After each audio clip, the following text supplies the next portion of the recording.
Got a training video for the XX55 fuel cell. This is your basic kit that you would get. You would get the XX55 fuel cell, which is a fuel cell which generates power from methanol, and it will make a maximum sustained power of 50 watts. It's factory set to 16.8 volts, which means you would get roughly 3.5 amps out of it at 16.8 volts. Typically, it is connected via this output cable into a device which looks like this. This is called the micromanager. It sits on top of a BB2590 battery. And what it does is it's connected to the fuel cell. The fuel cell charges the battery through this connector, and the micromanager has two outputs. There are other versions of this which have 4 outputs and USBs as well. So in this case here, I have a cable for a Toughbook cable, for a Toughbook laptop. That would simply plug in to this port here, and you can power the laptop directly off of this system. Looking at the fuel cell, you have a fuel source. In this case, it is a 500cc fuel cartridge, which is equivalent to roughly 2.5 to 3 BB2590 batteries in terms of energy density, depending on the actual battery chemistry and the age of the battery. The way this works is it has a memory chip on it, which knows the fuel level of the cartridge, and there's an interface on the fuel cell itself. You simply take the cartridge and slide it in, slap it down nice and good, and you have reloaded the fuel.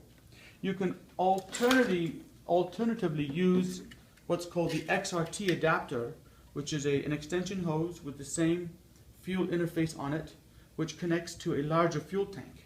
In this case, I'm going to connect to a 1-gallon XRT 200 fuel tank. This has roughly 2,500 watt-hours of energy in it.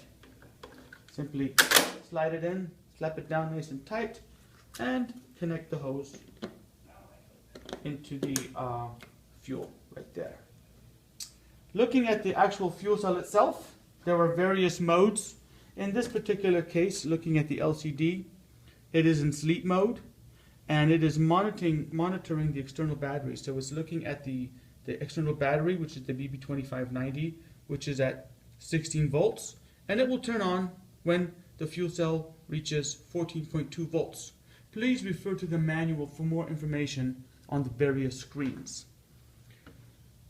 If you just wanted to force the fuel cell to turn on at this time, you would hold and press the power button for 5 seconds. That would get it out of sleep mode, and then you press it again. When you see the Ultracell logo, the fuel cell is going to start up, and it will still be in its sleep mode functionality, so it'll turn off when the power level drops and so on. So you won't have to mess with it too often. It is also possible to daisy chain the batteries and micromanagers together. So in this case here, I could take a second micromanager here with a BB2590 and plug it into the first one. In this manner, I will use the fuel cell to charge 2 batteries, and I have 1, 2, 3 power outputs. If you were using a mega manager, you would have 4 outputs on each battery. At any time, as long as there is a status charge in the battery, you can unplug it and use the battery as a standalone power system for a remote application. If you want to achieve high power draw off of the batteries, you have to pay some attention. Each connector can only provide 5 amps. That is the rating of an individual connector. Even though the battery itself can put out 20 amps at 16.8 volts, each connector is limited to 5 amps. So for example, if you wanted to power a 150 watt load, or you want to power a 15 amp load, you would take 1 connector, 2 connector, 3 connector. So we would use 3 connectors to pull 5, 10, and 15 amps off of the 2 batteries. Thus concludes the lesson.